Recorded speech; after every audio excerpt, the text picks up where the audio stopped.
You're listening to QSBS Solved, where we share insights for founders and investors looking to maximize their business's growth, exit opportunities, and tax savings.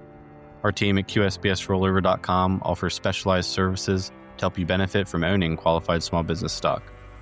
Our podcast guests are leaders in their respective fields and work on every side of the startup journey to help founders and investors win. The ideas and opinions shared here are not investment, tax, or legal advice. Reach out and we'd be happy to connect you with a qualified advisor or tax counsel. For now, enjoy today's episode.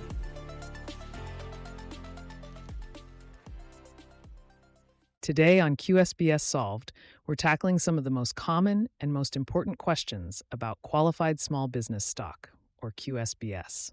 Whether you're a founder, an investor, or just startup curious, understanding these basics can make a real difference in your after-tax results when you exit. Let's start at the very beginning. What is QSBS? Well, QSBS stands for Qualified Small Business Stock. It's a tax exclusion status that applies to stock that meets certain requirements around business activity and length of time invested. Most venture-backed startups qualify. If you play your cards right, you could exclude up to 100% of your gains on the sale of that stock from federal income tax and a lot of state taxes as well, like New York, where we regularly see founders with the opportunity to totally eliminate their 37% combined federal, state, and local tax bills. I'm not talking about some tiny deduction. This is potentially millions of dollars, totally free of capital gains tax. So what kinds of companies can issue QSBS? It's not just any company. It has to be a C corporation, not a pass-through, not an S corp. And there are a few requirements the company has to meet under Section 1202 of the tax code. This includes something called the active business requirement, and the company's assets can't exceed $50 million at any point before the QSBS is issued. A lot of people get tripped up on this gross assets piece. The total, including cash and the adjusted basis of other property, can't go above $50 million before your stock is issued. If you're taking in a big funding round or sitting on a pile of cash, this is something to watch. Then, there's the active business requirement. At least 80% of the company's assets need to be actively used in a qualified trade or business for the majority of the time you hold the stock. This isn't just a box to check. It's the backbone of QSBS eligibility. Of course, there are some kinds of businesses that just aren't eligible. The law lists out excluded categories, and they're pretty broad. If your company is in health, law, engineering, real estate, architecture, accounting, performing arts, consulting, athletics, financial services, brokerage, banking, insurance, leasing, investing, farming, mining, or hospitality, like running a hotel or restaurant, QSBS is off the table. The IRS isn't giving out these tax breaks for just any business. Now, how do you get QSBS? It has to be acquired directly from the corporation itself, so you can't just go buy stock on the secondary market or from another shareholder and hope for the tax benefits. It needs to be issued to you in exchange for money, property, not other stock, or as compensation for services.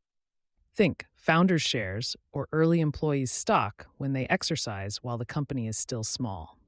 A big question is, how long do you have to hold your QSBS to claim the tax exclusion? The magic number is more than 5 years. That clock starts the day your stock is issued, not when you receive an option grant. If you sell before 5 years, you don't get the big exclusion, but there are still some planning strategies you can use, like a QSBS rollover, which I'll touch on in a second. One of the most common questions is there a limit to how much gain I can exclude? And yes, there is. Under Section 1202, the cap is the greater of $10 million from a single issuer or 10 times the adjusted basis in the QSBS you're selling. For most founders, that $10 million figure is the real headline. But there are a few traps to watch out for. Stock redemptions are a big one. If the company buys back more than 5% of its own stock within a 2-year window that starts 1 year before your shares are issued, your stock can be disqualified. There are exceptions for redemptions that happen because of death, disability, or divorce, but you want to be careful. Now, about that QSBS rollover. This is where Section 1045 comes in. If you sell your QSBS after holding it for more than 6 months, you can actually roll those gains over into new QSBS if you reinvest within 60 days. This lets you bridge the holding period gap from, say, 3 years from your last business to the 5 years needed under QSBS by continuing the holding period in your rollover investment. Our team helps you roll over proceeds from a sale of stock or from a total exit into a new opportunity with a partner that deeply understands QSBS and isn't going to light your capital on fire.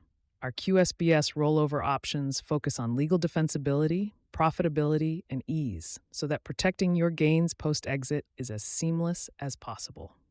If you want more info about whether your stock qualifies as QSBS, how rollovers work, or how you can maximize your gain exclusion, there's a lot more detail at QSBSrollover.com. And remember, this podcast is here to break down the fine print and help you put more of your hard-earned exit gains in your own pocket, not Uncle Sam's. Thanks for listening to this episode of QSBS Solved. We hope to hear from you soon. Remember that the content shared on QSBS Solved is for informational purposes only and should not be construed as legal, tax, or investment advice. While we discuss strategies related to qualified small business stock, or QSBS, including rollover planning, listeners should consult their own tax, legal, and financial advisors before making any decisions. Laws and interpretations can change. Individual circumstances do vary.